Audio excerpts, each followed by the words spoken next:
నేను K Rajendra Prasad, RPF sub inspector Warangal. RPF సిబ్బంది పోటీ పరీక్షలకు సమాయత్తమవుతుండటం లేదా ఆర్పిఎఫ్ ఉద్యోగరీత్యా మనకు తెలుసుకోవాల్సిన చట్టాలకు సంబంధించిన అవగాహన కోసం ఉన్న అన్ని సబ్జెక్టులు కూడా అంటే సమాచారం అంతా కూడా ఇంగ్లీష్ లేదా హిందీలో ఉండటం, ఆ కారణంగానే తెలుగులో తెలుసుకునే వెసులుబాటు కల్పించేందుకు వీడియోలు చేస్తున్న క్రమంలో ఈరోజు మీకు సిఆర్పిసి గురించి వివరిస్తాను. సిఆర్పిసి అంటే క్రిమినల్ ప్రొసీజర్ కోడ్. ఇప్పుడు అమల్లో ఉన్న సిఆర్పిసి భారత పార్లమెంట్ చేత ఆమోదించబడి అమల్లో ఉన్న సిఆర్పిసి. దీన్ని సిఆర్పిసి 1973గా మనం పరిగణిస్తున్నాం. అయితే భారతదేశ భూభాగంపై సిఆర్పిసి అనేది అంతకంటే ముందు కూడా బ్రిటిష్ పార్లమెంట్ చేత ఆమోదించబడిన సిఆర్పిసి ఒకటి ఉండేది. అది సిఆర్పిసి 1898. ప్రస్తుతం అమల్లో ఉన్న సిఆర్పిసి 1973 అమల్లోకి వచ్చిన తేదీ ఏప్రిల్ 1, 1974. మొత్తంగా ఇప్పుడు అమల్లో ఉన్న సిఆర్పిసి చట్టంలో మొత్తం 484 సెక్షన్స్ ఉన్నాయి. కేటగరైజేషన్ చేసినాక వాటిని 30 చాప్టర్లలోకి వర్గీకరించడం జరిగింది. సెక్షన్ 1 అన్ని చట్టాల్లో ఉన్న విధంగానే సెక్షన్ 1 ఈ చట్టం యొక్క శీర్షిక తెలియజేస్తుంది, సిఆర్పిసి అని. ఆ తర్వాత ఇది జమ్మూ అండ్ కాశ్మీర్లో కాక మిగతా భారతదేశ భూభాగం మొత్తం వర్తిస్తుంది అని చెప్పి అప్పట్లో చెప్పారు. ఆర్టికల్ 370 అక్టోబర్ 31, 2019 రద్దు చేయడం కారణంగా ఇప్పుడు సిఆర్పిసి జమ్మూ అండ్ కాశ్మీర్లో కూడా అమల్లో ఉంది. అయితే ఈ చట్టంలో ఉన్న 3 ప్రధాన అంశాలు. చట్టం యొక్క శీర్షిక సిఆర్పిసి 1973, అమల్లోకి వచ్చే ప్రదేశం భారతదేశ భూభాగం మొత్తం, అమల్లోకి వచ్చిన తేదీ అంటే మొదటగా సిఆర్పిసి 1973 భారతదేశంలో అమల్లోకి వచ్చిన తేదీ గమనించినట్లయితే అది ఏప్రిల్ 1, 1974. జమ్మూ అండ్ కాశ్మీర్లోకి ఈ సిఆర్పిసి చట్టం అనేది అమల్లోకి రావడం అక్టోబర్ 31, 2019 నుంచి మొదలైనదిగా భావించాలి. ఆ తర్వాత గమనించినట్లయితే అన్ని చట్టాల్లో ఉన్నట్టుగానే సెక్షన్ 2 అనే ఏరియాలో డెఫినేషన్స్ ఉన్నాయి. మొత్తంగా ఈ డెఫినేషన్స్ ఏరియాలో అంటే సెక్షన్ 2లో సబ్సెక్షన్ల రూపంలో దాదాపుగా 25 డెఫినేషన్స్ని మనం గమనిస్తాం.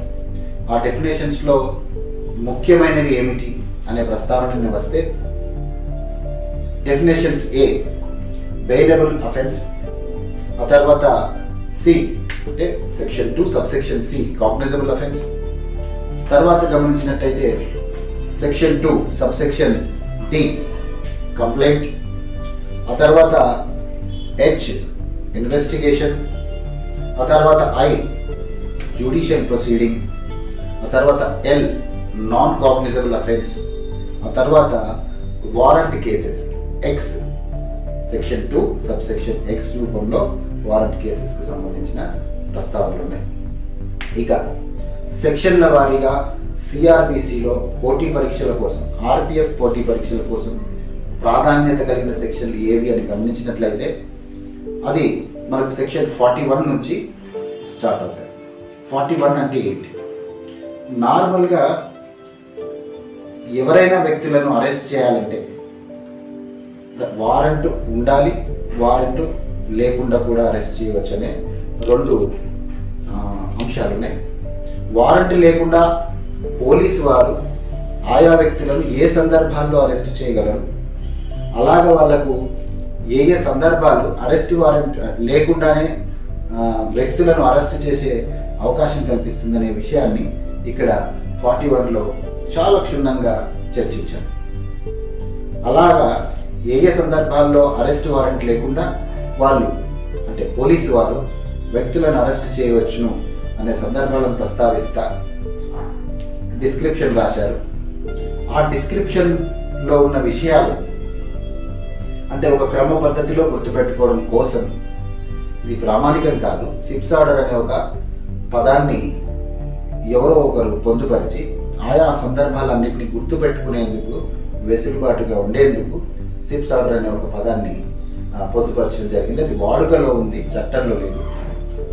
ఆ విధంగా గమనించినట్టయితే ఇందులో అంటే పోలీసు వారు అరెస్ట్ వితౌట్ వారెంట్ చేయగలిగే సందర్భాలని గుర్తించుకోవడం కోసం C cognizable offence, I information, తర్వాత పి ప్రొక్లెయిమ్డ్ అఫెండర్ అంటే వాంటెడ్ అఫెండర్, తర్వాత ఎస్ స్టోలెన్ ప్రాపర్టీ అంటే ఎవరైనా వ్యక్తులు అనుమానాస్పదిక కదలికలతో ఉన్నప్పుడు వాళ్ళ దగ్గర దొరికిన ప్రాపర్టీ స్టోలెన్ ప్రాపర్టీ అని నమ్మినప్పుడు కూడా అరెస్ట్ వితౌట్ వారెంట్ చేయవచ్చు.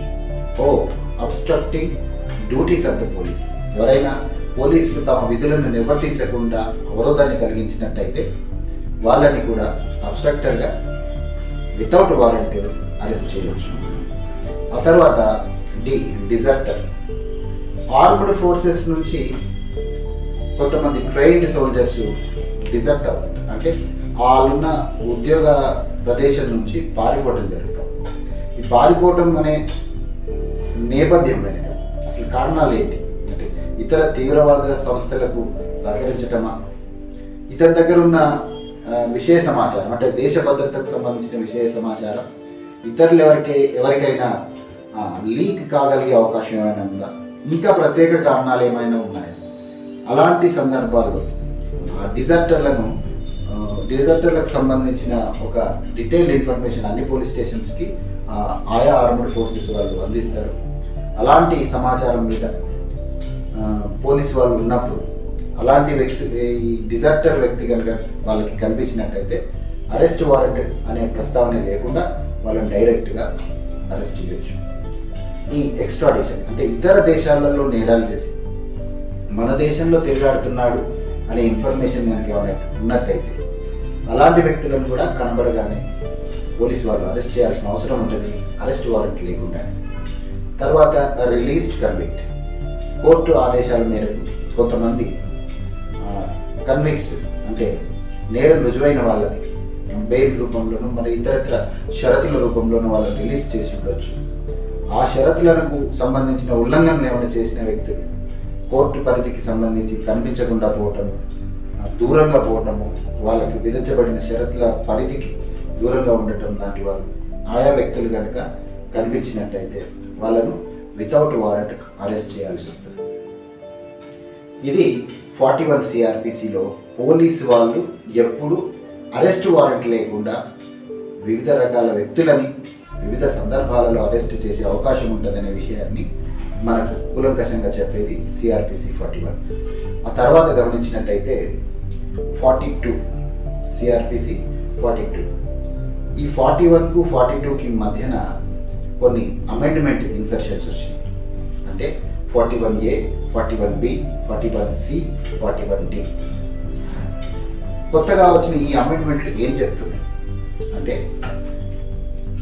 7 సంవత్సరాల కంటే ఎక్కువగా శిక్ష విధింపబడగలిగే నేరాలకు పాల్పడని వాళ్ళని అంటే ఏదైనా ఒక నేరం చేస్తే వాళ్ళకు కోర్టు వారిని అంటే వాళ్ళ నేరం రుజువు అయినాక కోర్టు వాళ్ళు వాళ్ళకి విధించబోయగలిగే శిక్షాకాల పరిధి 7 సంవత్సరాల కంటే ఎక్కువ ఉండగలదు అనే అంత పెద్ద నేరాలు చేయకపోతే అంటే 7 సంవత్సరాల కంటే తక్కువ జైలు శిక్ష విధించగలిగే అన్ని నేరాలకి ఆ వ్యక్తిని అప్పటికప్పుడు డైరెక్ట్గా అరెస్ట్ చేయాల్సిన అవసరం లేదు, అరెస్ట్ నోటీస్ ఇస్తే చాలు అని చెప్పి చట్టంలో అమెండ్మెంట్ తీసుకొచ్చారు. 41A ఏంటంటే అరెస్ట్ నోటీస్. ఆ తర్వాత 41B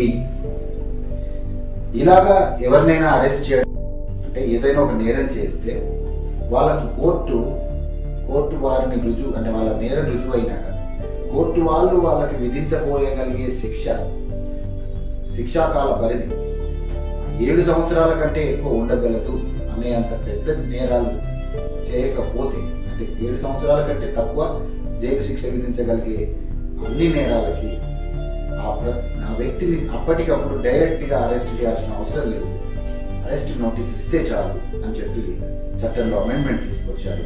41A ఏంటంటే అరెస్ట్ నోటీస్. ఆ తర్వాత 41B ఇలాగా ఎవరినైనా అరెస్ట్ చేయడానికి పోలీసు వాళ్ళు వెళ్ళినప్పుడు ఆ వెళ్ళిన వాళ్ళు పోలీసు వారు కానీ ఇతర వ్యక్తులను అరెస్ట్ చేయడానికి అధికారం ఉన్న ఇతరత్ర ఏజెన్సీలకు సంబంధించిన అధికారులు కానీ అరెస్ట్ చేయడానికి వెళ్ళినప్పుడు ఒక క్లియర్ ఐడెంటిటీ, అంటే వాళ్ళు ఏ డిపార్ట్మెంట్లో పనిచేస్తున్నారనే విషయం ఒక ఐడెంటిటికల్గా కనపడే విధంగా, అంటే ఖచ్చితంగా వాళ్ళు యూనిఫామ్లో ఉండాలి, వాళ్ళ షోల్డర్ టైటిల్స్ డిపార్ట్మెంట్కి సంబంధించినవి కావచ్చు, ర్యాంక్ టైటిల్స్కి సంబంధించినవి కావచ్చు, వాళ్ళ నేమ్ బ్యాడ్జ్ కావచ్చు. అంటే అధికారి అరెస్ట్ చేయడానికి వచ్చిన వ్యక్తి ఎవరైతే ఉన్నారో ఆయనకు సంబంధించిన పూర్తి ఐడెంటిటీ కనిపించే విధంగా ఉండాలనే విషయాన్ని 41B తెలియజేస్తున్నారు. ఆ తర్వాత 41C, ఇప్పుడు ఎవరైనా వ్యక్తిని కనుక పోలీసు వారు కానీ ఇతరత్ర ఏజెన్సీస్కి సంబంధించిన, అంటే అధికారికంగా అరెస్ట్ అధికారం ఉన్న ఏజెన్సీస్కి సంబంధించిన అధికారులు అరెస్ట్ని కనుక నిర్వర్తించినట్లయితే సంబంధిత కంట్రోల్ రూమ్లో ఈ అరెస్టుకు సంబంధించిన పూర్తి సమాచారాన్ని ఉంచాలి. ఎందుకంటే ఆయా వ్యక్తులకు సంబంధించిన, అంటే అరెస్టుకు గురి కాబడిన వ్యక్తులు వాళ్ళ కుటుంబ సభ్యులు ఈ అరెస్టు కారణంగా పలానా పోలీస్ స్టేషన్లో డిటైన్ చేయబడినట్టు ఉన్నాడు మా కుటుంబ సభ్యుడు అనే విషయం వాళ్ళకి తెలవడం కోసం ఎవరైనా అరెస్ట్ చేయగానే అరెస్ట్ కాబడిన వ్యక్తి యొక్క పూర్తి సమాచారాన్ని సంబంధిత కంట్రోల్ రూమ్లో పొందుపరచాలనేది 41C చెప్తుంది. ఆ తర్వాత 41D, ఎవరైనా వ్యక్తులను మనము, అంటే అరెస్ట్ చేయగలిగిన అధికారం ఉన్న అధికారులు ఇంటరాగేషన్ చేస్తున్న సమయంలో అడ్వకేట్ని సంప్రదించుకోవచ్చు అనే ఒక వెసులుబాటు కల్పించారు. అరెస్ట్ కాబడిన వ్యక్తి తనని ఇంటరాగేట్ చేస్తున్న క్రమంలో అతను ఎవరినైనా ఒక అడ్వకేట్ని సంప్రదించే అవకాశాన్ని కల్పిస్తారు. అంటే ఇంటరాగేషన్ మొత్తానికి ఆ అడ్వకేట్ సంప్రదించటం, అతను తోడుగా ఉండటం అనేది కాదు. ఆ ఇంటరాగేషన్ ఏ వ్యక్తినైతే మనం చేస్తున్నామో ఆ వ్యక్తి మాత్రం ఒక అడ్వకేట్ని సంప్రదించుకునే అవకాశాన్ని ఈ చట్టం కల్పిస్తుంది.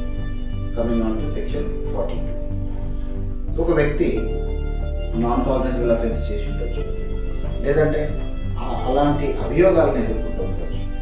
అలాంటి వ్యక్తిని మనము మీ పేరు వివరాలు చెప్పండి అని ప్రశ్నించినప్పుడు ఆ పేరు వివరాలు చెప్పడానికి అతను నిరాకరించినట్లయితే, లేదా పేరు వివరాలు చెప్పినప్పటికీ ఆ చెప్తున్న పేరు వివరాలు సరైనవి కాదు అనే అనుమానం కలిగినప్పుడు సెక్షన్ 42 ప్రకారం ఆ వ్యక్తిని అరెస్ట్ చేయవచ్చు.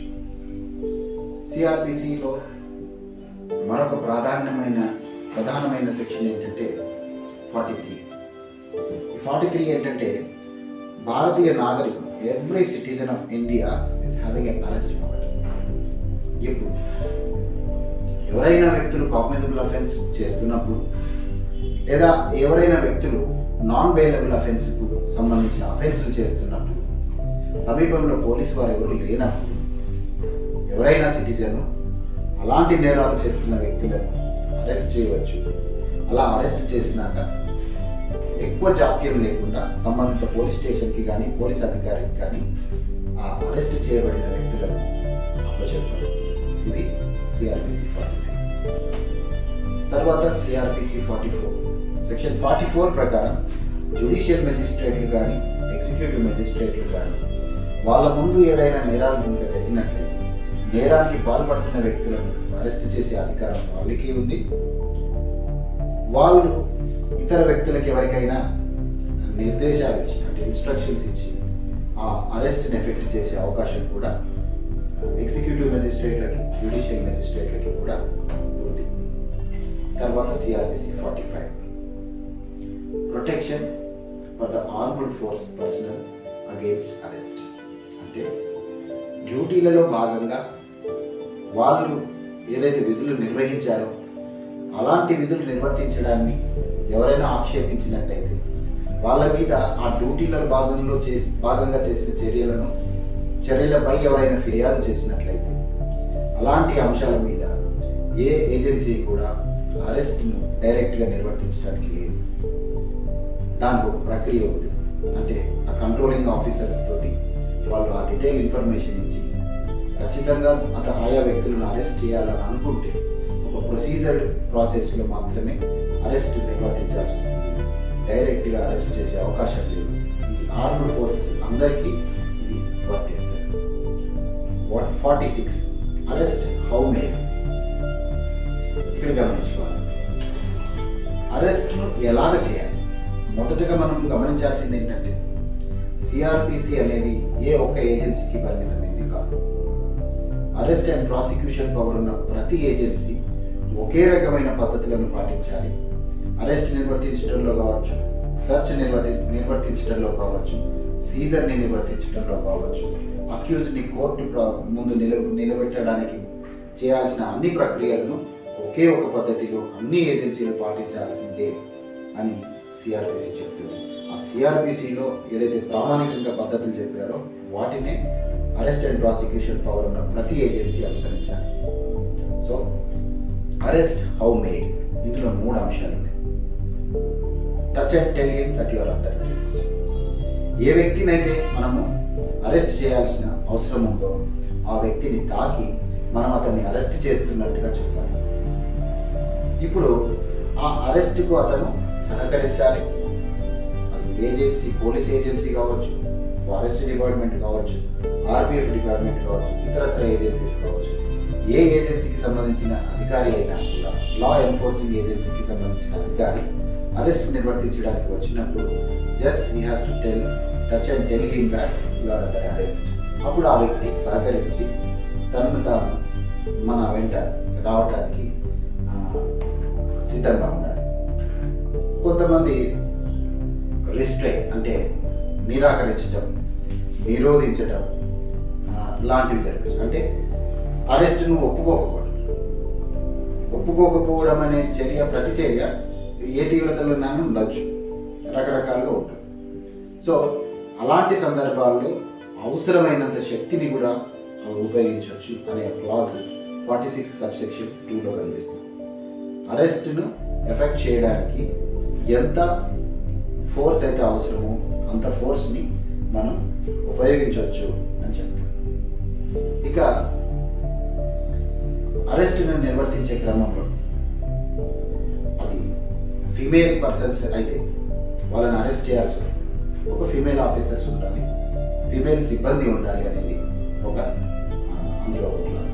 ఆ తర్వాత నిరాకరించిన వ్యక్తి అక్కడి నుంచి తప్పించుకోవడం కోసం పారిపోవడం ఇలాంటి చర్యలకి ఏదో పాల్పడి అతన్ని వెంబడించడం, అతన్ని అదుపులోకి తీసుకోవడం అనే క్రమంలో అతనికి ఏదైనా హాని కూడా జరగవచ్చు.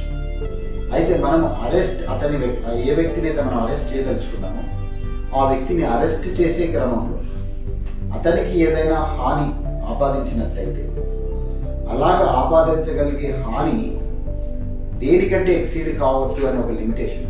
అంటే ఇప్పుడు ఒక వ్యక్తిని మనం అరెస్ట్ చేసి కోర్టు ముందు నిలబెడితే కోర్టు తనకి ప్రొనౌన్స్ చేయగలిగే శిక్ష ఏదైతే ఉందో దానికంటే ఎక్కువ హాని అతన్ని అరెస్ట్ చేసి తీసుకొచ్చే క్రమంలో అతనికి జరగకూడదు అనేది రెస్ట్రిక్షన్. నార్మల్గా ఒక 6 నెలలు జైలు శిక్ష పడగలిగే ఒక వ్యక్తిని వెంటాడి ఆ తర్వాత అతన్ని అరెస్ట్ చేసేది అతనికి ప్రాణానికే ముప్పు వాటిల్లే అంతగా మనం ప్రవర్తించినట్లయితే అది అరెస్ట్ ప్రొసీజర్ అనిపించుకోవాలి. సో అరెస్ట్ హౌ మేడ్ అనే ప్రక్రియ అందరికీ ఈ 3 అంశాలతోటి తెలియజేస్తుంది. ఈ తర్వాత ఇప్పుడు 47 సిఆర్పిసి. ఇప్పుడు ఈ 3 అంశాలకు కొనసాగింపుగా మనం దీన్ని కనుక భావించినట్లయితే ఈజీగా అర్థమవుతుంది. అంటే ఒక వ్యక్తిని అరెస్ట్ చేయడానికి వెళ్ళాం, we trust him and told that నేను మళ్ళీ అరెస్ట్ చేస్తాను. అతన్ని నిరాకరించి అతన్ని అదుపులోకి తీసుకోవడానికి వీలైనంత బలాన్ని మనం ప్రయోగించి అప్పటికీ అతన్ని నిరోధించి పారిపోతున్న వ్యక్తిని మనం వెంబడిస్తున్న ఆ వ్యక్తి మనకు దొరకకుండా ఉండడం కోసం వాళ్ళకి తెలిసిన వ్యక్తులకు సంబంధించిన ఇల్లు లేదంటే ఏదో ఒక క్లోజ్డ్ ప్లేస్లో పోయి తల దాచుకున్నాడు. ఇప్పుడు ఆ వెంబడిస్తున్న వ్యక్తి ఎవరు? పోలీస్ అధికారి కావచ్చు, అరెస్ట్ అధికారం ఉన్న ఇతర ఏజెన్సీస్కి సంబంధించి లా ఎన్ఫోర్సింగ్ ఏజెన్సీకి సంబంధించిన అధికారి ఉండొచ్చు. ఇప్పుడు ఆ ఇంట్లోకి వెళ్ళిన వ్యక్తి person soft to be arrested, మనం అతన్ని అరెస్ట్ చేయాలి. అతను ఒక ఇంట్లోకి చొరబడ్డాడు. ఇప్పుడు మనం ఆ ఇంట్లోకి చొరబడి అతన్ని తీసుకురావాలంటే మరి మనకు ఆ ఇంట్లోకి వెళ్ళి సోదా చేయగలగడానికి క్లోజ్డ్ ప్లేస్ సెర్చ్ వారెంట్ ఉందా అనే సందిగ్ధత లేకుండా ఇక్కడ 47(1) ఏం చెప్తున్నారు, ఎవరైనా వ్యక్తిని అరెస్ట్ చేసే అధికారం ఉన్న వాళ్ళు కనుక వచ్చినట్లయితే, అరెస్ట్ చేయబడాల్సిన వ్యక్తి మీ ఇంట్లో ఉన్నాడు, అతన్ని అరెస్ట్ చేయడం కోసం మేము లోపలికి రావాల్సిందిగా అధికారులు ఎవరైనా అడిగినట్లయితే వాళ్ళను ఫ్రీ ఇంగ్రెస్ అంటే ఎలాంటి అభ్యంతరం లేకుండా లోపలికి అలో చేయాలనే విషయాన్ని ఆయా గృహ యజమానులకు కావచ్చు, ఆ గృహంలో ఉన్న వ్యక్తులకు కావచ్చు, ఆ ఆక్యుపెంట్స్ ఎవరైతే ఉన్నారో వాళ్ళకి ఇన్స్ట్రక్షన్ రూపంలో సెక్షన్ 47 సబ్సెక్షన్ 1 భావించాలి.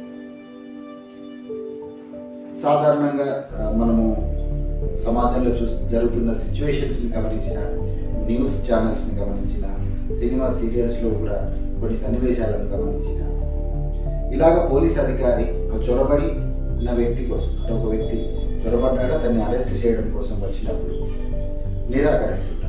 నిరాకరించడం, తలుపు వేసేయడం, వాళ్ళని లోపలికి రాకుండా ఆపేయడం, ఆ లోపలికి వచ్చిన వ్యక్తి ఎవరైతే అరెస్ట్ చేయబడాల్సిన వ్యక్తి ఉన్నాడో వాడిని కాపాడటానికి ప్రయత్నించడం లాంటివి చూస్తున్నాం.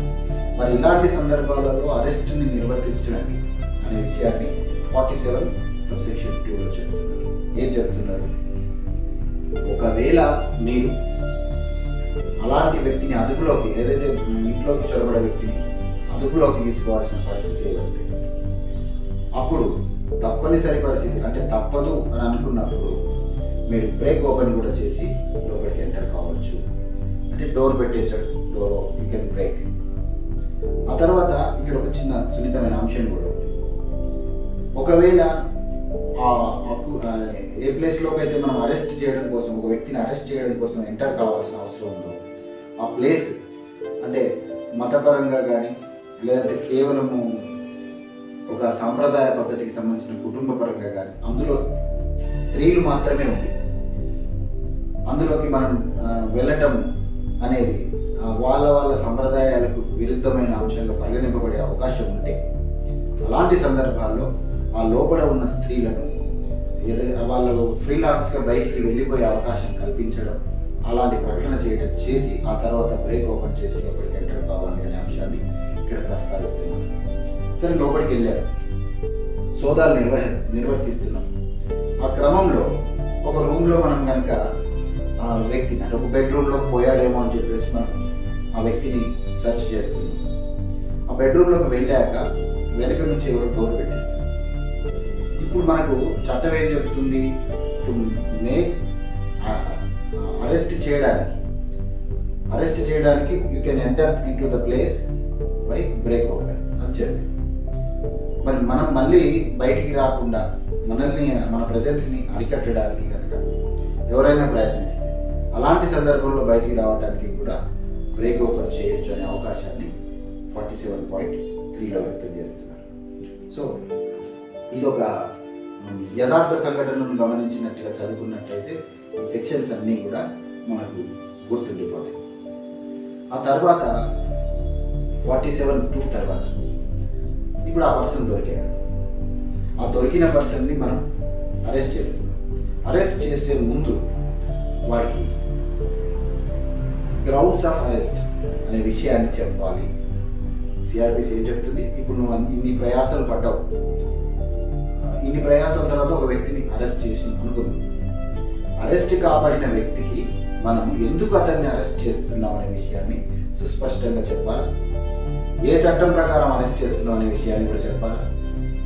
ఆ తర్వాత ఆ అరెస్ట్ చేయబడిన వ్యక్తికి బెయిల్ దొరకగలిగే అవకాశం ఉందా లేదా అనే విషయాన్ని కూడా స్పష్టం చేయాలి. ఎవరినైతే మీరు నిందితుడిగా భావిస్తూ అదుపులోకి తీసుకోవడం, అరెస్ట్ చేయడం చేస్తున్నారో ఆ పర్టికులర్ వ్యక్తికే అరెస్ట్ ఎందుకు చేస్తున్నాం అనే విషయాన్ని గ్రౌండ్స్ ఆఫ్ అరెస్ట్ రూపంలో చెప్పాలి అని సిఆర్పిసి 50 చెప్తుంది.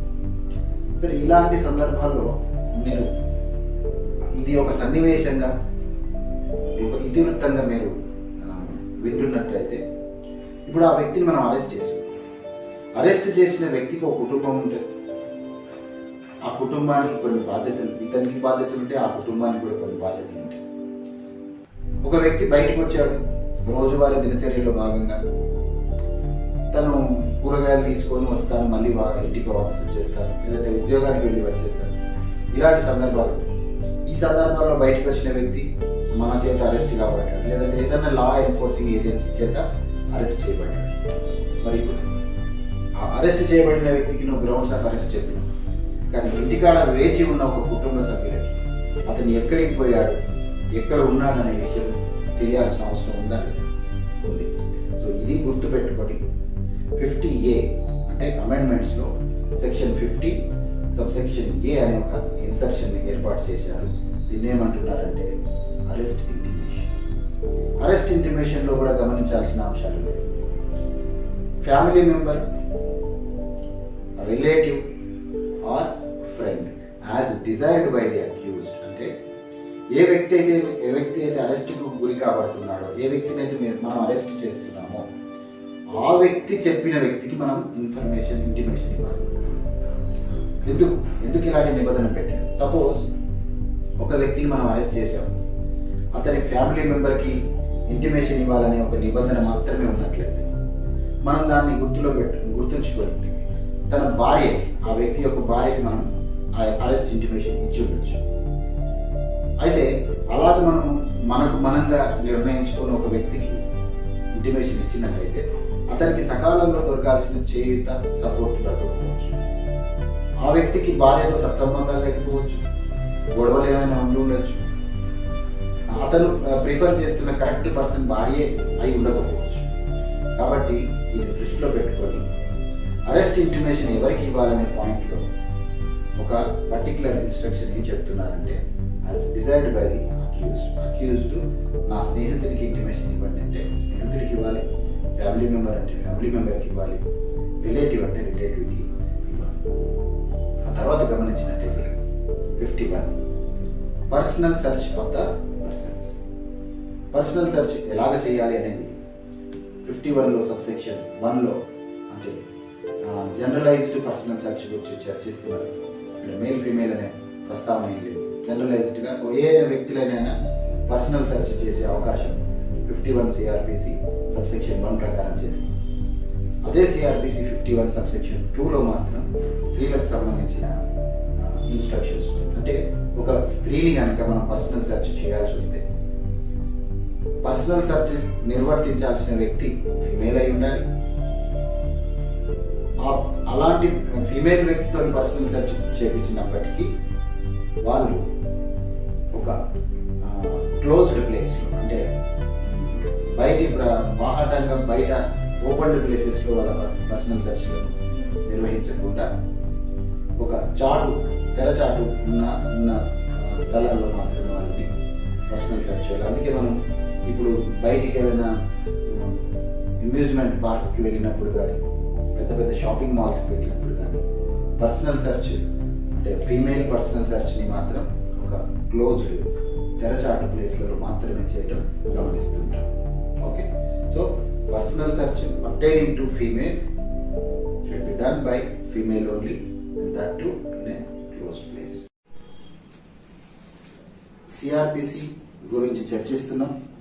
CRPC మనకు సులువుగా అర్థం కావాలి అంటే నేరస్తులను అరెస్ట్ చేయడం, అదుపులోకి తీసుకోవటం, వాళ్ళను న్యాయస్థానం ముందు ప్రవేశపెట్టడం అనే ప్రక్రియను మనము దృష్టిలో పెట్టుకొని చదవాలి.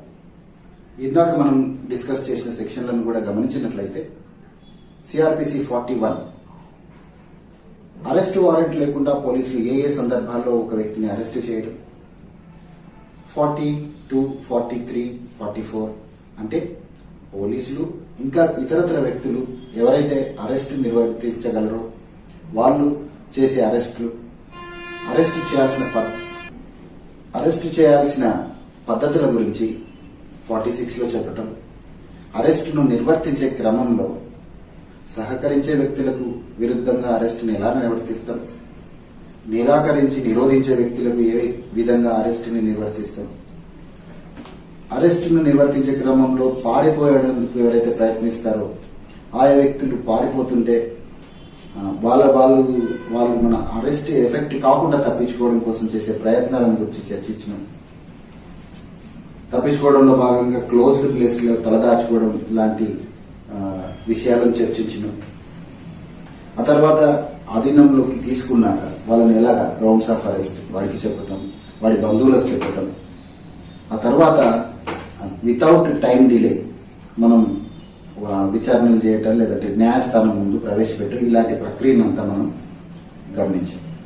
సరే, ఇప్పుడు న్యాయస్థానం ముందు ప్రవేశపెట్టాం, జ్యుడిషియల్ రివార్డుకి పంపించడం అలాంటి చర్యలన్నీ జరిగినాక కోర్టు విచారణ క్రమంలో ఎవరినైనా పిలిపించుకోవాలి. విచారణ నిమిత్తం సాక్ష్యాలు అప్పచెప్పటం కోసం కావచ్చు, లేదా ఎక్స్పర్ట్ ఒపీనియన్ కోసం కావచ్చు. కోర్టు అవసర రీత్యా విచారణ నిమిత్తము ఎవరినైనా పిలిపించుకోవాలి అంటే ఉన్న ప్రక్రియ సమ్మన్స్. సమ్మన్ అంటే పిలవడం. కోర్టు ఎవరినైనా పిలవాలి అంటే సమ్మన్స్ ఇష్యూ చేస్తుంది. సెక్షన్ 61 ఏం చెప్తుంది? Form of summon. ఎలా ఉంటుంది సమ్మన్? ఏ వ్యక్తినైతే మనం పిలవాలనుకుంటున్నామో ఆ వ్యక్తి యొక్క పేరు, వివరాలు, రావాల్సిన ఆ వ్యక్తి ఏ తేదీన రావాలి, ఏ సమయంలో రావాలి, ఏ కోర్టును అటెండ్ చేయాలి అనే వివరాలన్నీ కూడా ఆ సమ్మన్స్లో ఉంటాయి. This is what form of summon. దానిలో మెజిస్ట్రేట్ గారి సంతకం, ఏ మెజిస్ట్రేట్ గారు పిలుస్తున్నారో ఆ మెజిస్ట్రేట్కు సంబంధించిన స్టాంప్. ఆ తర్వాత గమనించినట్లయితే 62 సమ్మన్స్ హౌ సర్వ్. ఎలాగా ఆ సమ్మన్లను సర్వ్ చేయాలి అంటే ఏ వ్యక్తినైతే మనం పిలిపించాలనుకున్నామో ఆ వ్యక్తి కనుక మనకు అందుబాటులో ఉన్నట్లయితే నేరుగా తనకే సమ్మన్స్ ఇవ్వటం. ఆ సమ్మన్స్ ఇచ్చాక అంటే 2 కాపీల రూపంలో ఈ సమ్మన్స్ ఉంటాయి. ఒక కాపీ అతనికి ఇస్తాం, ఒక కాపీ ఎవరైతే సమ్మన్ ఎగ్జిక్యూట్ చేయాల్సిన వ్యక్తి ఉన్నారో అతని దగ్గర ఉంటుంది. ఒకవేళ సమ్మన్ ఇచ్చిన వ్యక్తి సమ్మన్ తీసుకున్న విషయాన్ని నిర్ధారించుకోవాల్సిన అవసరం కనుక సమ్మన్ ఎగ్జిక్యూట్ చేసిన వ్యక్తికి ఉంటే తన దగ్గర ఉన్న సెకండ్ కాపీ మీద ఆ సమ్మన్స్ తీసుకున్న వ్యక్తి యొక్క సిగ్నేచర్ కూడా తీసుకోవచ్చు. ఇది సమ్మన్స్ ఎగ్జిక్యూట్ చేయడానికి వెళ్ళిన వ్యక్తి డిస్క్రిప్షన్. ఆ తర్వాత గమనించినట్టయితే వ్యక్తులకే కాదు వ్యవస్థలకి కూడా సమ్మన్స్ ఇవ్వటం జరగవచ్చు. కోర్టు విచారణలో భాగంగా వ్యవస్థలను కూడా పిలిపించాల్సి రావచ్చు. అలాంటి కార్పొరేట్ సంస్థలకి లేదంటే ఏదైనా సొసైటీలకి కోర్టు సమ్మన్స్ ఇష్యూ చేయాల్సి వస్తే ఎలాంటి పద్ధతులను పాటించాల్సిన విషయాన్ని 63లో చర్చిస్తున్నారు. 64లో ఏం చెప్తున్నారంటే ఒక వ్యక్తికి సమ్మన్ ఇవ్వాలి, ఆ సమ్మన్ అందుబాటులో లేడు కానీ ఆ సమ్మన్ అతనికి చేర్చాలి అనే ప్రక్రియలో భాగంగా ఏ లొకాలిటీలో ఆ వ్యక్తి ఉండగలడో ఆ లొకాలిటీలో ఉన్న వ్యక్తులలో అంటే ఆ ఏరియాలో అంటే ఆ ఫ్యామిలీ మెంబర్స్కి అంటే మెయిల్ రెస్పాన్సిబుల్ పర్సన్కి అతనికి బదులుగా అంటే ఏ వ్యక్తికి ఇవ్వాలో ఆ వ్యక్తి అందుబాటులో లేనప్పుడు అతనికి బదులుగా అతని కుటుంబ సభ్యులలో ఒక రెస్పాన్సిబుల్ మెయిల్ పర్సన్కి సమ్మన్ ఇవ్వచ్చు. ఫ్యామిలీ లేనప్పుడు ఆ లొకాలిటీకి సంబంధించిన ఒక పెద్ద మనిషి సోషల్ రెస్పాన్సిబుల్ పర్సన్ ఎవరైనా ఉన్నట్టయితే ఆ సమ్మన్ నేను అతనికి చేర్చగలను అనే నమ్మకం అతనికి మనకు ఉన్నట్టయితే ఆయా వ్యక్తులకి అవి ఇవ్వవచ్చు. అలాంటి అవకాశమే లేదు. ఒక వ్యక్తిని మనం కోర్టు పిలిపించాలనుకుంది, అతనికి సమ్మన్స్ మనం చేర్చే పనిలో ఉన్నాం, సమ్మన్స్ తీసుకోవాల్సిన వ్యక్తి అందుబాటులో లేడు, ప్రత్యామ్నాయంగా ఫ్యామిలీ అందుబాటులో లేదు, ఆ లొకాలిటీలో అతన్ని గుర్తించి అతనికి చేర్చగలుగుతాను అని చెప్పగలిగే ఒక వ్యక్తి అందుబాటులో లేడు. అలాంటి సందర్భాల్లో సమ్మన్స్ ని ఏం చేస్తారంటే ఆ వ్యక్తి అందుబాటులో ఉండగలిగే అవకాశం ఉన్న ప్రదేశాలలో కాన్స్పిక్యూయస్ ప్లేస్ అందరికీ సుస్పష్టంగా కనబడే ఒక చోటుని ఎంపిక చేసుకొని ఆ చోటున అతికిస్తారు. సమ్మన్స్ ని ఆయా వ్యక్తులకు అందించడం అనే ప్రక్రియ అంటే పూర్తి ప్రాసెస్ ప్రయాస ఎగ్జాస్ట్ అయినాక ఆ సమ్మన్స్ ని అతను ఉండగలిగే అవకాశం ఉన్న ప్లేస్లలో అతికిస్తారు. దాన్ని చూసుకొనైనా అతను సంబంధిత కోర్టుకు హాజరు కాగలడనేది దాని ఉద్దేశం. ఆ తర్వాత గమనించినట్టయితే గవర్నమెంట్ ఎంప్లాయీస్కి కూడా కొన్ని సందర్భాల్లో సమ్మన్స్ ఇష్యూ చేయాల్సి కావచ్చు. గవర్నమెంట్ ఎంప్లాయీస్కి సమ్మన్స్ ఇష్యూ చేయాల్సి వస్తే ఆ గవర్నమెంట్ ఎంప్లాయీ ఎవరి కంట్రోల్లో అయితే పనిచేస్తున్నాడో ఆ సంబంధిత ఉన్నతాధికారికి ఆ సమ్మన్స్ని చేర్చడం, ఆ సమ్మన్స్ రిసీవ్ చేసుకున్నాక ఆ ఉన్నతాధికారి సంబంధిత ఉద్యోగిని ఆయా కోర్టులకు హాజరు కాగలిగేలాగా అతన్ని విధుల్లో నుంచి స్పేర్ చేసి పంపించగలగడం అనే అవకాశం ఉంటుంది. కాబట్టి అదొక ప్రక్రియ. తర్వాత అన్ని రకాలుగా ఇప్పుడు మనం సమ్మన్స్ గురించి మాట్లాడుతున్నాం. అంటే సమ్మన్స్ అనేది పిలవటం, పిలిస్తే వచ్చే వ్యక్తులకు సంబంధించిన ప్రక్రియగా దీన్ని మనం గుర్తుపెట్టుకోవాలి. సమ్మన్స్ అంటే పిలవటం, సమ్మన్స్ ఎవరికి ఇస్తారు అనే పాయింట్ని మనం దృష్టిలో పెట్టుకోవాలంటే పిలిస్తే వచ్చే వ్యక్తులు, పిలిచినా రాని వ్యక్తులు కొందరు ఉంటారు, కానీ వాళ్ళ అవసరం కోర్టుకు ఉండొచ్చు. మరి వాళ్ళని ఎలాగ పిలిపించాలి? వారెంట్స్ ఇష్యూ చేయాలి. Warrants section 70. వారెంట్స్లో 2 రకాలు ఉంటాయి. బెయిలబుల్ వారెంట్ ఉంటుంది, నాన్ బెయిలబుల్ వారెంట్ కూడా ఉండొచ్చు. అంటే కోర్టు ఎవరినైనా పిలిపించుకోవాలి, వాళ్ళను సంప్రదించాలి, వాళ్ళను విచారించాలి అనుకున్నప్పుడు ఆ వ్యక్తులు స్వతహాగా రాడు లేదంటే రాలేని వ్యక్తులు అనే పరిస్థితి ఏమైనా ఉంటే కోర్టు వారెంట్స్ ఇష్యూ చేస్తుంది. వారెంట్స్ 2 రకాలుగా ఉంటాయి. బెయిలబుల్ వారెంట్ ఉంటుంది, నాన్ బెయిలబుల్ వారెంట్ కూడా ఉంటుంది. ఆ తర్వాత సెక్షన్ 82 అనేది ప్రధానమైనది. Proclaimed offender. ఇప్పుడు ఇందాక కోర్టు పిలిపిస్తే రావాల్సిన వ్యక్తుల గురించి మాట్లాడుకున్నాం, ఇప్పుడు అఫెండర్స్ గురించి మాట్లాడుతున్నాం. ఒక వ్యక్తిని అరెస్ట్ చేయాల్సిన అవసరం ఉంది. ఆ అరెస్ట్ చేయాల్సిన వ్యక్తి ఎంత వెతికినా దొరకట్లేదు. పోలీసు ప్రయాస అంతా అయిపోయింది. సంబంధిత వ్యక్తులందరినీ ప్రశ్నించడం జరిగింది. అతన్ని ప్రొక్లెయిమ్డ్ అఫెండర్గా డిక్లేర్ చేయడం తప్ప ఇంకొక మార్గం లేదన్నప్పుడు ఆ విషయాన్ని పోలీసులు కోర్టుకు నివేదించినప్పుడు కోర్టు అనుమతితో కోర్టు అతన్ని ప్రొక్లెయిమ్డ్ అఫెండర్గా డిక్లేర్ చేస్తుంది. ఆ ప్రొక్లెయిమ్డ్ అఫెండర్ అంటే నార్మల్గా మనం వాంటెడ్ క్రిమినల్ అనేది వాడుక భాషలో చూస్తుంటాం. సినిమాలలో కూడా ఇది కనిపిస్తూ ఉంటుంది. Wanted criminal is nothing but proclaimed offender. ఎలా? ప్రొక్లెయిమ్డ్ అఫెండర్ అంటే ఆ వ్యక్తి ఏ ఏ ప్రదేశాలలో నివసించగలిగే అవకాశం ఉందో, ఆ వ్యక్తికి సంబంధించిన వ్యక్తులు ఏ ఏ ఏరియాలో ఉన్నారో ఆయా ఏరియాస్లలో ఆ వ్యక్తికి సంబంధించిన ఒక ఫోటోతో పాటుగా ఈ వ్యక్తి చట్టరీత్యా అరెస్ట్ కావాల్సిన అవసరం ఉందనే విషయాన్ని అందరికీ సుస్పష్టం చేయడం కోసం ప్రొక్లెయిమ్డ్ అఫెండర్ అనే ఒక ప్రక్రియ ఉంది. ఇది సెక్షన్ 82 ప్రకారం చెప్తాము.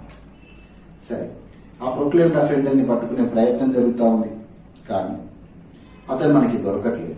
ఈ క్రమంలో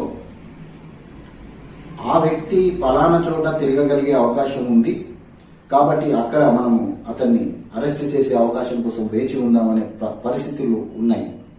కానీ ఆ పరిస్థితిలో ఉన్న అంటే ఆ ఆచూకీ లేదంటే ఆ ఆస్తులు, అతని ఆచూకీ సంబంధించిన ఆస్తులను కనుక అతను అమ్మేయగలడు. ఆ తర్వాత మళ్ళీ ఆ ఆస్తుల దగ్గరికి కూడా అతను వచ్చే అవకాశం ఉండదు.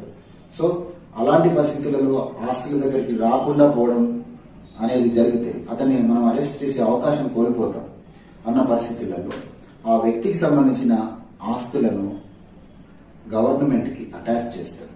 అంటే అటాచ్మెంట్ ఆఫ్ అసెట్స్. ఇది సెక్షన్ 83కి సంబంధించి ఎవరి ఆస్తులకు సంబంధించిన ప్రక్రియ ఇది. ఎవరైతే అరెస్ట్ కావాల్సిన వ్యక్తి ఉన్నాడో, ఏ నేరస్తుని అయితే మనం అరెస్ట్ చేయాలని అనుకుంటున్నామో, ఏ వ్యక్తిని అరెస్ట్ చేయడంలో విఫలమవుతున్నామో ఆ వ్యక్తికి సంబంధించిన ఆస్తులను కోర్టు అటాచ్మెంట్ ఆర్డర్తో గవర్నమెంట్కి ఆయన ఆస్తులను అటాచ్ చేసే అవకాశం ఉంది. ఆ తర్వాత సర్చ్ వారెంట్. సిఆర్పిసిలో మనం అత్యంత ప్రాధాన్యత కలిగిన అంశం ఇది, సర్చ్ వారెంట్ అనేది. ఇప్పుడు కోర్టు కొందరు వ్యక్తులను పిలిపించాలనుకుంది, అది సమ్మన్స్. సమ్మన్స్లో భాగంగా ఏదైనా డాక్యుమెంట్ తీసుకొచ్చి మా ముందు పెట్టండి, ఏదైనా ఆబ్జెక్ట్ని తీసుకొచ్చి మాకు చూపించండి అనే ఆర్డర్స్ కూడా పోలీసులు వాళ్ళు ఎవరినైనా కోరినప్పుడు అది వాళ్ళు నిరాకరించడం కానీ లేదంటే లేదని చెప్పడం కానీ ఇలాంటి ప్రక్రియలు జరిగినప్పుడు కోర్టు ఏం చేస్తుంది, ఆయా మన సాక్ష్యాధారాలను మనం కనిపెట్టడం కోసం సర్చ్ వారెంట్స్ ఇష్యూ చేసే అవకాశం ఉంది. అంటే ఒక మాటలో చెప్పాలంటే ఏదైనా క్లోజ్డ్ ప్లేస్ని సెర్చ్ చేయడం కోసం మెజిస్ట్రేట్లకు సెర్చ్ వారెంట్ ఇచ్చే ప్రక్రియ అధికారం అనేది ఆ సెక్షన్ 93 ఆఫ్ సిఆర్పిసిలో చర్చించడం జరుగుతాం. 94 ఇచ్చే సెర్చ్ వారెంట్లు రెండు రకాలు. ఒకటి 94 సబ్సెక్షన్ 1 ప్రకారం స్టోలెన్ ప్రాపర్టీకి సంబంధించిన సెర్చ్ వారెంట్స్ ఇష్యూ చేస్తారు. ఆ తర్వాత ఆబ్జెక్షనబుల్ మెటీరియల్ కూడా సెర్చ్ వారెంట్స్ ఇష్యూ చేస్తారు. ఇప్పుడు మనం గమనించాల్సింది ఏంటంటే ఆర్పిఎఫ్ విధులు నిర్వహిస్తున్న మనం రైల్వే ప్రాపర్టీకి సంబంధించి ఒకవేళ సెర్చ్ వారెంట్ కావాలి, ఏదైనా క్లోజ్డ్ ప్లేస్ ని మనం సెర్చ్ వారెంట్ తీసుకొని సెర్చ్ చేయాలనుకున్నట్లయితే మెజిస్ట్రేట్ గారు తనకున్న అధికారాలు, సెర్చ్ వారెంట్స్ ఇష్యూ చేసే అధికారాలను అంటే 93 పరంగా వచ్చిన అధికారాలతో మనకు కావాల్సిన సెర్చ్ వారెంట్ అంటే సెక్షన్ 94 సబ్ సెక్షన్ 2 ప్రకారం సబ్ సెక్షన్ 1 ప్రకారం మనకు సెర్చ్ వారెంట్ ఇస్తారు. 94 లో డిస్కస్ చేసిన అంశాలు రెండు ఉన్నాయి.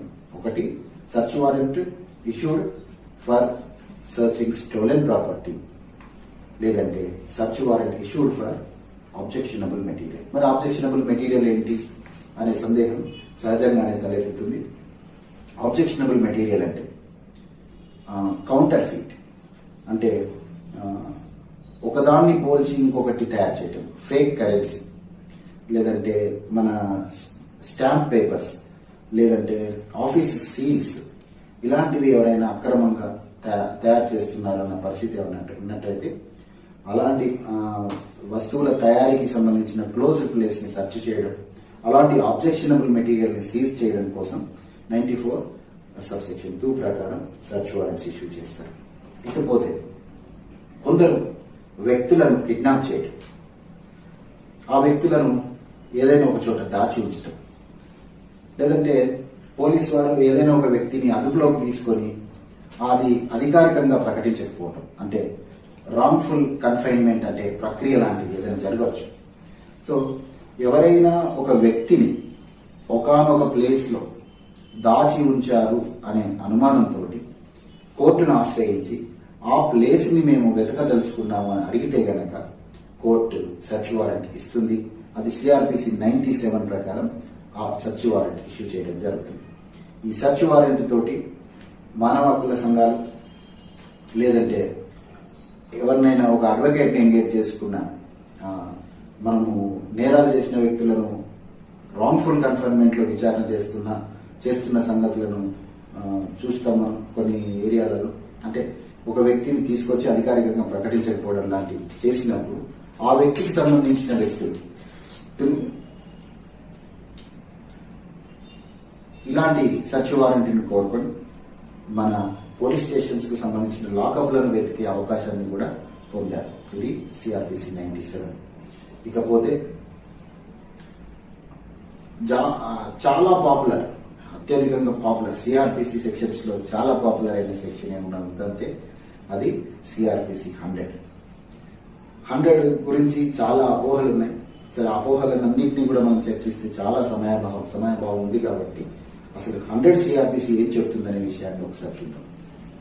సిఆర్పిసి 100 క్లోజ్డ్ ప్లేస్లని సెర్చ్ చేయాల్సిన సందర్భంగా వస్తే, అంటే 94(1), 94(2) ప్రకారంగా మనం సెర్చ్ వారెంట్స్ పొంది ఏదైనా ఒక క్లోజ్డ్ ప్లేస్ అనే పదం ఎందుకు వాడుతున్నారంటే డిస్క్రిప్షన్ ఆఫ్ ద ప్లేసెస్ చాలా లిస్టెడ్ ఉండొచ్చు. అవి గోడౌన్స్ అయి ఉండొచ్చు, మామూలు హట్స్ అయి ఉండొచ్చు, షాప్స్ అయి ఉండొచ్చు, లేదంటే బిల్డింగ్స్ అయి ఉండొచ్చు, రకరకాలుగా. సో క్లోజ్డ్ ప్లేస్ మనం సెర్చ్ చేయాల్సిన సందర్భం కనుక వస్తే అలాంటి ఏరియాస్కి వెళ్ళి మనం పాటించాల్సిన పద్ధతి ఏంటిదనే విషయాన్ని స్పష్టంగా చెప్పడం కోసం 100 సిఆర్పిసి ఉంది. సిఆర్పిసి 100లో సబ్సెక్షన్ రూపంలో పద్ధతుల గురించి డిస్క్రైబ్ చేశారు. అందులో ఉన్న సబ్సెక్షన్ 1 ఏంటి? ఏ వ్యక్తి అయితే ఒక స్థలం, ఒక క్లోజ్డ్ ప్లేస్ కి యజమానిగా ఉన్నాడో, లేదంటే ఆ వ్యక్తి అక్కడ రెంటెడ్ గా ఉన్నాడో, అంటే మనం వెళ్ళగానే ఆ క్లోజ్డ్ ప్లేస్ లోకి వెళ్ళి మనం సెర్చ్ చేయడానికి ఎవరైతే ఆ స్థలానికి పర్మనెంట్ యజమాని కావచ్చు, టెంపరీ యజమాని కావచ్చు, ఏ వ్యక్తి అయితే ఉన్నాడో ఆ వ్యక్తి సెర్చ్లు నిర్వహించడానికి, సెర్చ్ వారెంట్తో వచ్చిన వ్యక్తి సెర్చ్లు నిర్వర్తించడానికి పూర్తిగా సహకరించాలని సబ్సెక్షన్ 1 చెప్తాము. అంటే సిఆర్పిసి సబ్సెక్షన్ 1 ఎవరికి మార్గదర్శకాన్ని ఇస్తుంది? స్థల యజమానికి, ఆ ప్లేస్, క్లోజ్డ్ ప్లేస్ యొక్క కన్సర్న్ పర్సన్ కి చెప్తాము. వచ్చిన వ్యక్తి సెర్చ్ వారెంట్తో కనుక వచ్చినట్టయితే అతన్ని మీరు ఫ్రీ ఇంగ్రెస్, ఎలాంటి అవరోధాలు లేకుండా అలో చేయాలని చెప్తున్న విషయాన్ని పాటించాలని ఏం లేదు. అందరూ పాటించకపోవచ్చు, కొంతమంది వ్యతిరేకించవచ్చు. సో ఇలాంటి సందర్భంలో సెర్చ్ నిర్వహించడానికి వెళ్ళిన అధికారి సందిగ్ధంలో ఉండకుండా అసలు ఏం చేయొచ్చు, ఎలాగ చేయొచ్చు అనే విషయాన్ని, ఏం చేయొచ్చు అనే విషయాన్ని పోల్చి చెప్తా ఉంది. 47 సెక్షన్లో సబ్సెక్షన్ 2లో ఎవరైనా వ్యక్తిని అరెస్ట్ చేయడానికి ఒకవేళ నీకు అవరోధాలు ఎదురైతే బ్రేక్ అండ్ ఓపెన్ చేయొచ్చు అని చెప్పారు. అదే విధంగా ఇక్కడ సెర్చ్ నిర్వర్తించడానికి ఎవరైనా నీకు అవరోధం కల్పించినట్టయితే you can break open and enter the place అనే పాయింట్ ఇక్కడ సబ్సెక్షన్ 2లో చెప్పడం జరిగింది. ఆ తర్వాత వెళ్ళినాక మొత్తం ఇంట్లో కానీ లేదంటే ఆ గోడౌన్లో కానీ మనం సెర్చ్ నిర్వర్తిస్తున్నాం. ఆ క్రమంలో మనకు ఒక అనుమానం కలిగింది. లేదు ఈ మనం వెతకాల్సిన ఒక ఆబ్జెక్ట్ ఏదైతే ఉందో ఇది వీళ్ళ ఇంట్లో ఉండే కానీ మనం వచ్చినాక వాళ్ళ డ్రెస్సింగ్ అపేరల్లోనూ వాళ్ళ పర్సన్ దగ్గరగా దాచిపెట్టుకున్నారని ఒక మనకు సందేహం కలిగినప్పుడు అక్కడ మనం పర్సనల్ సెర్చ్ కూడా చేయొచ్చు. పర్సనల్ సెర్చ్ ఎలాగ చేయాలి? పర్సనల్ సెర్చ్ మనము ఫీమేల్ అయితే ఫీమేల్ ఆధ్వర్యంలో సేమ్ మనం పర్సనల్ సెర్చ్ గురించి గతంలో చర్చించినట్టుగానే ఆ పర్సనల్ సెర్చ్ 51 సబ్సెక్షన్ 1 మరియు సబ్సెక్షన్ 2లో ఎలాగైతే డిస్క్రైబ్ చేశారో ఆ విధంగానే పర్సనల్ సెర్చ్లను చేయాలి. అయితే ఇప్పుడు మనం లోపలికి ఎంటర్ అయ్యాం, స్థలాన్ని సెర్చ్ చేస్తా ఉన్నాం, మనుషులను సెర్చ్ చేస్తున్నాం. There is every possibility that మనకు కావాల్సిన ఆబ్జెక్ట్ అక్కడ దొరికే అవకాశం ఉంది. కాబట్టి మనం చేస్తున్న సెర్చ్లను విట్నెస్ చేయడానికి ఇద్దరు పెద్ద మనుషుల యొక్క ప్రెజెన్స్ అవసరం. ఆ ఇద్దరు మనుషులు ఎవరై ఉండాలి? ఆ లొకాలిటీకి సంబంధించిన వ్యక్తులై ఉండాలి, రెస్పాన్సిబుల్ సిటిజన్ అయి ఉండాలి. వాళ్ళని మనకు సహకరించమని మనం అడగగానే వాళ్ళు స్వచ్ఛందంగా సమ్మతించి ఉండాలి. అలాంటి వ్యక్తులను ఇద్దరిని ఆ ఏరియాలో మన సెర్చ్ నిర్వర్తిస్తున్నప్పుడు మనతో పాటుగా ఉంచుకోవాలనేది ఒక మార్గనిర్దేశం. ఆ తర్వాత ఏమైంది? ఇప్పుడు మనం ఒకవేళ కనుక ఏదైనా సీజ్ చేయాల్సి వస్తుంది, అంటే ఏ అబ్జెక్షనబుల్ మెటీరియల్ కోసమో ఏ స్టోలెన్ ప్రాపర్టీ కోసమో మనం సెర్చెస్ నిర్వర్తిస్తున్నామో అవి కనుక మనకు దొరికినప్పుడు వాటిని మనం చట్టరీత్యా సీజ్ చేయాలి. అప్పుడు ఏం చేయాలి? ఒక సీజర్ లిస్ట్ రాయాలి. సీజర్ లిస్ట్ రాసి ఆ సీజర్ లిస్ట్ యొక్క ఒక కాపీని ఆ స్థలానికి సంబంధించిన యజమాని కానీ లేదంటే అక్కడ ఉన్న ఆ స్థలానికి సంబంధించి అధికారికంగా అక్కడ ఉండగలిగే వ్యక్తికి ఇక్కడ నుంచి మేము ఇవి స్వాధీనపరచుకున్నాం, ఈ ప్లేస్ లో నుంచి మేము ఇవి స్వాధీనపరచుకున్నాం, ఆ వస్తువుల వివరాలు ఇవి అని చెప్పి సీజర్ లిస్ట్ రాసి సీజర్ లిస్ట్ మీద మధ్యవర్తుల సంతకాలు, సీజ్ చేసిన వ్యక్తి సంతకం, ఏ వ్యక్తి నుంచి అయితే మనం లేదంటే ఏ వ్యక్తి యొక్క స్థలం నుంచి మనం సీజ్ చేసాం ఆ వ్యక్తి యొక్క సంతకంతో ఒక అక్నాలెడ్జ్మెంట్ తీసుకొని ఒక కాపీ అతనికి ఇవ్వాలి. ఇది సెర్చ్ యొక్క ఇతరత్ర కొన్ని విషయాలు ఉన్నాయి. ఇవి ప్రధానమైన అంశాలు. సెర్చ్ వారెంట్ తీసుకున్నాక ఒక క్లోజ్డ్ ప్లేస్ ని సెర్చ్ ఏ విధంగా చేయాలనే పద్ధతిని క్షుణ్ణంగా చెప్తున్న సెక్షన్ సిఆర్పిసికి సంబంధించిన ఆ తర్వాతి సెక్షన్స్ ని గమనించినట్టయితే ముఖ్యమైనవిగా భావించేటివి చూస్తే section 129 of CrPC. Section 129 CrPC ఏం చెప్తుంది? Dispersal of unlawful assembly.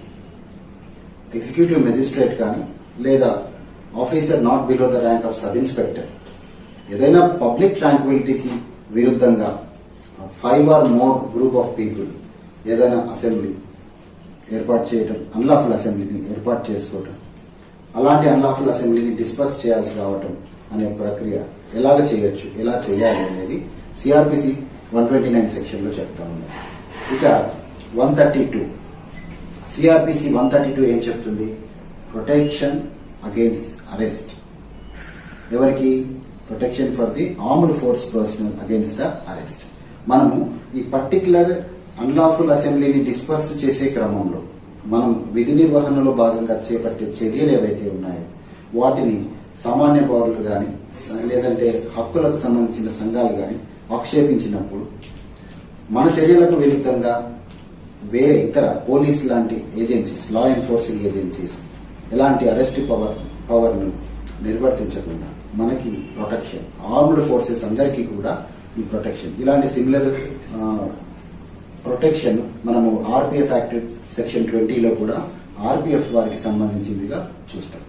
ఆ తర్వాత ఇక్కడ సిఆర్పిసిలో కూడా 45లో ఆర్మ్డ్ ఫోర్సెస్ కి అరెస్ట్ ప్రొటెక్షన్ అనేది ఉంటుంది అనేది ఒకటి చెప్పాము. అది అన్ని రకాల విధుల నిర్వహణలో భాగంగా ఎవరైనా మన విధులను ఆక్షేపించి మన మీద కంప్లైంట్ చేసినప్పటికీ మనల్ని డైరెక్ట్ గా అరెస్ట్ చేయకుండా ఉన్న ప్రొటెక్షన్ పవర్ 45లో చూస్తాం.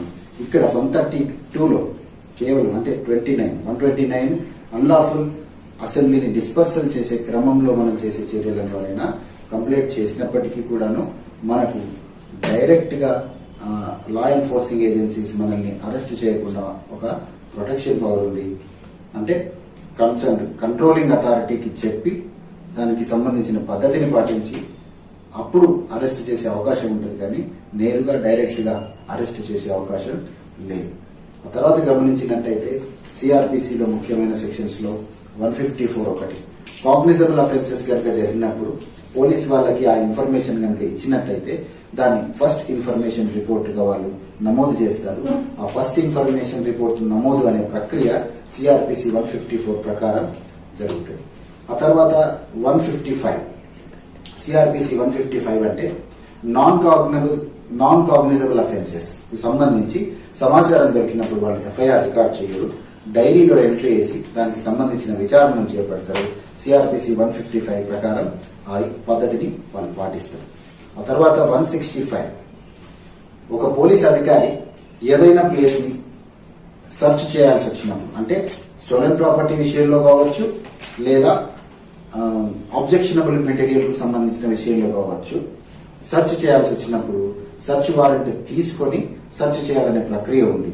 కానీ కొన్ని ప్రత్యేక సందర్భాలలో, అంటే ఏదైనా ఒక స్థలాన్ని సోదాలు నిర్వహించాల్సి వచ్చినప్పుడు, ఏదైనా ఒక క్లోజ్డ్ ప్లేస్ ని సెర్చ్ చేయాల్సి వచ్చినప్పుడు సెర్చ్ వారెంట్ తీసుకొని వచ్చి ఆ తర్వాత సెర్చ్ నిర్వహించే అంత టైము మన దగ్గర లేనప్పుడు, దెర్ ఇస్ నో టైం, అంటే మనం ఆ సెర్చ్ వారెంట్ అప్టైన్ చేసి వచ్చేలోగా ఆ స్థలంలో ఉండాల్సిన ఆబ్జెక్షనబుల్ మెటీరియల్ కానీ స్టోలెన్ ప్రాపర్టీ కానీ తరలిపోగలదేమన్నా సందేహము ఉన్నప్పుడు సదరు పోలీస్ అధికారి డైరెక్ట్ గా ఆ ప్లేసెస్ ని వెళ్లి సెర్చ్ చేయొచ్చు అనే ప్రొసీజర్ 165లో చెప్తుంది. చేయాల్సింది కేవలం వెళ్తున్న ఆ ప్లేసు, ఆ ప్రదేశాన్ని ఏ ప్రదేశంలో అయితే సోదా నిర్వహించాల్సిన అవసరం ఉందో ఆ ఏరియాకు సంబంధించిన వివరాలను ఒక డైరీలో నమోదు చేసుకొని డైరెక్ట్ గా ఆ ప్లేస్ కి వెళ్లి సెర్చెస్ నిర్వహించగలిగే అవకాశాన్ని సిఆర్పిసి 165 పద్ధతిలో చెప్తా ఉన్నారు. ఆ తర్వాత 167 ఏదైనా ఒక నేరం జరిగినప్పుడు ఆ నేరానికి సంబంధించిన వ్యక్తులను అరెస్ట్ చేసినప్పుడు చేయాల్సిన ప్రక్రియ గురించి, పద్ధతి గురించి మాట్లాడుతుంది. ఒకవేళ నేరస్తులను అరెస్ట్ చేసినట్టయితే వాళ్ళకు బెయిల్ ఇచ్చే అవకాశం ఉందా? ఇవ్వండి. డిస్పోజల్ ఆఫ్ ద పర్సన్స్ లేదా మెజిస్ట్రేట్ ముందు హాజరుపరచాల్సిన అవసరం ఉందా? హాజరుపరచండి. అకరెన్స్ రిపోర్ట్ అంట, ఆ జరిగిన సంఘటన వివరాలను కోర్టుకు తెలియజేయాల్సిన అవసరం. ఈ అన్ని సమాచారాలు ఈ 167 అనే సెక్షన్ లో ఉన్నాయి. ఆ తర్వాత గమనించినట్టయితే 173 ఏదైనా అఫెన్స్ కి సంబంధించిన ఇన్వెస్టిగేషన్ నిర్వహిస్తున్న పోలీసు వాళ్ళు ఆ ఇన్వెస్టిగేషన్ ముగించినాక కోర్టుకు సమర్పించాల్సిన నివేదికను ఈ 173 ప్రకారం, ఈ 173 అనే పద్ధతి ప్రకారం చేయాలి. అంటే ఎవరి మీదైనా మనకు ఫిర్యాదు అందినప్పుడు ఆయా ఫిర్యాదులకు సంబంధించిన విచారణలు అన్నీ నిర్వహించి ఆ విచారణలో భాగంగా ఫిర్యాదులన్నీ రుజువు కాబట్టడం జరగవచ్చు, అన్నిట్లో కొన్ని రుజువు కావడం, కొన్ని రుజువు కాకపోవడం జరగవచ్చు, మొత్తంగా అన్ని రుజువు కాకపోవడం కూడా జరగవచ్చు. ఇలాగా యాక్షన్ డ్రాప్ మెమో కూడా మనము ఫైల్ చేసే అవకాశం ఉందంటూ 173 సిఆర్పిసి చూస్తే అర్థమవుతుంది. ఆ తర్వాత 174 సిఆర్పిసి సాధారణంగా మనకు రన్ ఓవర్ కేసెస్ జరిగినప్పుడు జిఆర్పి వాళ్ళు case register under section 174 CrPC అని గమనిస్తుంటాం. అసలు 174 సిఆర్పిసి సూసైడల్ డెత్ లేదా అనుమానాస్పదంగా జరిగిన చావులు అనే విషయాలను పరిగణలోకి తీసుకుంటుంది. కాబట్టి సస్పీషియస్ డెత్ అకౌంట్లో మొదటగా వాళ్ళు కేసు రిజిస్టర్ చేస్తారు. రన్ ఓవర్ కేసెస్ జిఆర్పి వాళ్ళు క్రైమ్ రిజిస్టర్ చేసినప్పుడు వాడుతున్న సెక్షన్ 174 సిఆర్పిసి, ఇదొకటి చదవాలి. ఆ తర్వాత గమనించినట్లయితే కోర్టులో నిందితులను ప్రవేశపెట్టడం, తర్వాత సాక్ష్యాధారాలను పొందుపరచడం, ఒక విచారణ ప్రక్రియ జరగటం, ఆ తర్వాత జడ్జిమెంట్ అనేది రావటం. జడ్జిమెంట్ ఎన్ని రకాలుగా రాగలదు? 2 రకాలుగా రాగలదు. అయితే అక్విటల్ కాగలదు, లేదంటే కన్విక్షన్ కాగలదు. ఒకవేళ నేరస్తుడు చేసిన నేరం రుజువు కాలేదు అని కోర్టు మనం చేసిన నిందారోపణలన్నింటినీ కూడా తోసిపుచ్చినట్టయితే, ఆ కేసు కొట్టివేయబడినట్టయితే దాన్ని అక్విటల్ అంటారు. అది 248 సబ్సెక్షన్ 1 అనే ప్రక్రియలో జరుగుతుంది. ఒకవేళ మనం నిందారోపణలు ఏదైతే చేశామో, ఏదైతే ప్రాసిక్యూషన్ విచారణలు చేపట్టినామో అవన్నీ రుజువు కాబడి ఆ నిందితుడికి శిక్ష విధించాల్సిన పరిస్థితులు తలెత్తినప్పుడు దాన్ని కన్విక్షన్ అంటారు. అది 248 సబ్సెక్షన్ 2 ప్రకారం జరుగుతుంది. ఆ తర్వాత మళ్ళీ మనం గమనించినట్టయితే 265 అనే ఒక సెక్షన్లో ప్లీ బార్గెనింగ్ గురించి మాట్లాడతారు. 265లో సబ్సెక్షన్స్ చాలా ఉన్నాయి, ఏ నుంచి బహుశా చాలా ఉన్నాయి. ఆ తర్వాత అందులో మొత్తంగా చర్చించే అంశం ఏంటంటే, ఒక పెద్ద సమాచారం లాగా కనిపించినప్పటికీ మొత్తంగా సంక్షిప్తంగా చెప్పదలుచుకున్న విషయం ఏంటంటే, బార్గెనింగ్ అనే ఒక పదం. ప్లీ అంటే మనవి, ప్లీ అంటే మనవి, బార్గెనింగ్ అంటే ఏంటి? బార్గెనింగ్ అనే పదాన్ని మనం చాలాసార్లు వినుంటాం.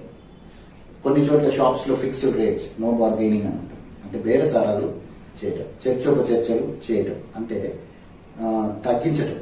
అలా కాగల అదే రిసీవ్ చేసుకోగలిగే పనిష్మెంట్ని తగ్గించండి, తగ్గించినట్టయితే నేను నేరాన్ని ఒప్పుకోగలను అని నిందితుడి వైపు నుంచి రాగలిగే అభ్యర్థన.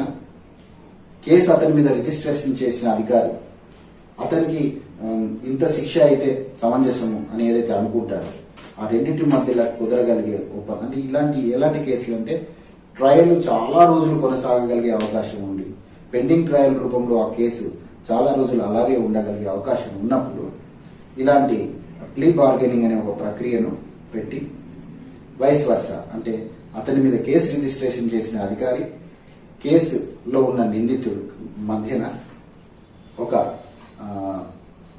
మధ్యస్థ ఒప్పందం లాంటిది. అంటే అతనికి విధించబడగలిగే శిక్షను ఇంత తక్కువ శిక్ష అయితే నేను త్వరగా దీన్ని ఒప్పుకుంటాను అని అతని అభ్యర్థన, ఇంత శిక్ష అయితే సమంజసం అని ఇతను అనుకోవటం, ఆ మధ్యలో ఆ చర్చ ఎక్కడో ఒక సెటిల్ కావడం అనేది మొత్తంగా చూస్తాం ప్లీ బార్గెనింగ్ సెక్షన్ ఏరియాలో. ఆ తర్వాత గమనించినట్టయితే section 313 examination of the accused. Court ట్రయల్లో భాగంగా తనకి విరుద్ధంగా ఎన్ని సాక్ష్యాధారాలను ప్రవేశపెట్టారు, ఆ సాక్ష్యాధారాలకు సంబంధించి నిందితుడు కోర్టుకు తను స్వయంగా ఏదైనా నివేదించాలని అనుకుంటే ఈ అక్యూజ్డ్ ఎగ్జామినేషన్లో అది సాధ్యమవుతుంది. ఏ టైంలో అయినా చెప్పి కానీ చెప్పకుండా కానీ అక్యూజ్డ్ను కూడా కోర్టు డైరెక్ట్గా ప్రశ్నించి, అంటే అతని నేరానికి సంబంధించిన వివరాలను తెలుసుకునే విషయంలో ప్రశ్నించటం అనే ఒక ప్రక్రియ ఉంది. దాన్ని అక్యూజ్డ్ ఎగ్జామినేషన్ అంటారు. ఆ తర్వాత గమనించినట్టయితే 436 బెయిల్, అంటే bailable offences, non bailable offences ఉంటాయి. ఏదైతే అఫెన్స్ బెయిలబుల్గా ప్రిస్క్రైబ్ చేయబడిందో అలాంటి అఫెన్సెస్కి స్టేషన్ హౌస్ ఆఫీసర్కి బెయిల్ ఇచ్చే అవకాశం ఉంటుంది. అంటే ఒక నిందితుని అరెస్ట్ చేయగానే ఖచ్చితంగా కోర్టు ముందు ప్రవేశపెట్టకుండా అతని అభ్యర్థన మేరకు స్టేషన్ హౌస్ ఆఫీసర్ అతనికి బెయిల్ ఇవ్వగలిగే అవకాశం ఉంటుంది. అది ఓన్లీ బెయిలబుల్ అఫెన్సెస్. ఇది ఇలాగా ఒక స్టేషన్ హౌస్ ఆఫీసర్ నిందితునికి బెయిల్ ఇచ్చి పలానా సందర్భంలో, పలానా సమయంలో, పలానా తేదీ మీరు పలానా కోర్టుకు అటెండ్ కావాలనే విషయంతో అతన్ని రిలీజ్ చేయొచ్చు. దాన్ని బెయిల్ అంటాం. అది 436. ఆ తర్వాత 437 సిఆర్పిసి 437 ఏంటంటే నాన్ బెయిలబుల్ అఫెన్సెస్ లో కూడా బెయిల్ ఇస్తారు. కానీ ఎవరు ఇవ్వాలి? కోర్టు ఇవ్వాలి. అంటే కోర్టు పరిధిలో బెయిల్ ఇవ్వగలిగే అంశం ఉంది. అది నాన్ బెయిలబుల్ అయినప్పటికీ కూడా కోర్టు ఆయా వ్యక్తులకు, అంటే కొన్ని సమంజసమైన నిర్దిష్టమైన కొన్ని హామీలు తీసుకొని, లేదా సెక్యూరిటీ తీసుకొని దానికి సంబంధించి వాళ్ళను రిలీజ్ చేయడానికి నమ్మాల్సిన అన్ని విషయాలను పరిగణలోకి తీసుకున్న తర్వాత బెయిల్ ఇవ్వచ్చు. ఆ విషయాన్ని ప్రస్ఫుటం చేస్తున్న సెక్షన్ 437 సిఆర్పిసి. ఇక నాన్ బెయిలబుల్ అఫెన్సెస్ లో తనను అరెస్ట్ చేయగలరు, కానీ అరెస్ట్ కాకుండా నేను ఉండగలగాలి అని ఎవరైనా భావించినట్టయితే సదరు వ్యక్తులు సెషన్ కోర్ట్స్లో కానీ హైకోర్ట్స్లో కానీ అపెక్స్ కోర్ట్ అంటే సుప్రీం కోర్టులో కానీ యాంటిసిపేటరీ బెయిల్ కోసం ప్రయత్నం చేయొచ్చు. అలాగా వాళ్ళు అభ్యర్థించినప్పుడు యాంటిసిపేటరీ బెయిల్ అంటే ఏంటంటే ఆయా కోర్టులు అతనికి ఒక డైరెక్షన్ ఇస్తాయి, ఇతన్ని మీరు అరెస్ట్ చేసినప్పటికీ కూడా బెయిల్ ఇవ్వండి అని ఒక ఇన్స్ట్రక్షన్స్ పాస్ ఆన్ చేస్తుంది. That is what anticipatory bail. సిఆర్పిసిలో ఇంతకంటే పెద్దగా ప్రధానమైన విషయాలు ఏమీ లేవు. ఉన్నా కూడా అవి మీరు స్వతహాగా సిఆర్పిసి బుక్ బెయిల్ యాక్ట్ని చదవండి. పోటీ పరీక్షల నిమిత్తం ఇంత సరిపోతుందనే ఉద్దేశంతో సరిపోయే అంటే సంబంధిత సెక్షన్లను ఇక్కడ చర్చించడం జరిగింది. మిగతా అవన్నీ కూడా ప్రామాణికంగా మీరు చదువుకోవాలంటే సిఆర్పిసి బెయిల్ యాక్ట్ చదవండి.